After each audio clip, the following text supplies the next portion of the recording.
nouvelle vidéo dans la série Ma moto sportive est parfaite mais fait chier quand même.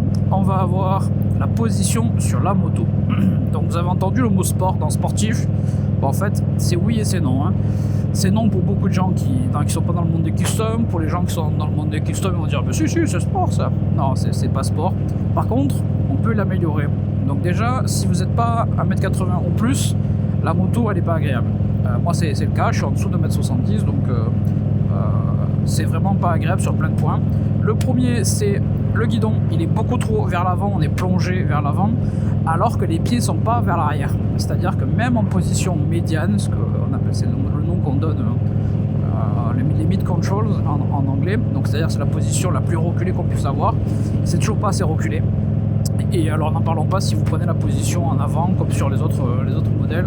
Là vous êtes vraiment en position tacos, vous êtes plié en deux quoi. Donc on peut régler ça en mettant un riser ici. Donc en fait on va changer tout le ponté là et mettre un riser qui va venir monter un petit peu et reculer surtout. Et donc on aura une position un peu plus droite et moins penchée sur l'avant. On peut faire monter la selle aussi pour avoir les pieds moins recroquevillés.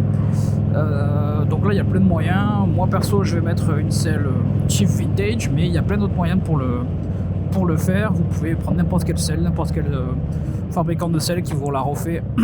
La montée ça règle une partie du problème. Ensuite on va avoir c'est assez bizarre mais les leviers ils sont trop fat et trop loin. Donc perso je viens de mettre des leviers 3 doigts, c'est super, ça règle tout le problème. Donc là problème réglé. Les poignées sont trop épaisses. Et ouais, c'est bizarre à dire, mais il y a des poignées qui sont trop épaisses parce qu'en fait, c'est des guidons particuliers qu'il y a sur les américaines, des guidons plus gros et du coup des poignées plus grosses. Donc c'est pas facile. Il y a peut-être une marque, je crois ODI, les Streetlock qui font des poignées plus fines. Je crois que c'est les seuls. Donc je vais les tenter pour voir, je vous dirai ce que ça donne d'avoir mis des poignées plus fines. Parce que là en fait le fait que ce soit aussi gros, à part si on a vraiment des grandes mains, on n'a pas la sensation de tenir correctement le guidon quand on ouvre vraiment les gaz. Et c'est un peu bizarre du coup.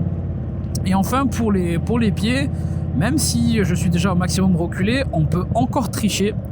Donc je vous explique l'astuce, il faut prendre ce qu'on appelle des mini floorboards. Donc en fait c'est pas les grosses palettes là qu'on a, c'est des palettes plus petites qui font 10 cm et qui sont un petit peu comme des crampons, donc comme des calpiers de motocross en fait, mais un peu plus larges. Ça vous permet de reculer le pied. Et là vous allez me dire oui mais t'es gentil, mais on peut plus atteindre le sélecteur de vitesse et la pédale de frein. Oui, et là il y a, je crois que c'est Forever Rad la marque qui fabrique une petite pièce que vous venez mettre sur l'embout de sélecteur, qui vient en fait faire soit une rallonge si vous la pivotez d'un côté, soit qui vient raccourcir, ce qu'on recherche nous, les leviers de frein et de vitesse. Et ça permet en fait du coup de laisser votre pied reculer sur le gros cale-pied puisqu'il est plus gros, donc vous pouvez le reculer, et de toujours atteindre les sélecteurs de vitesse et le frein.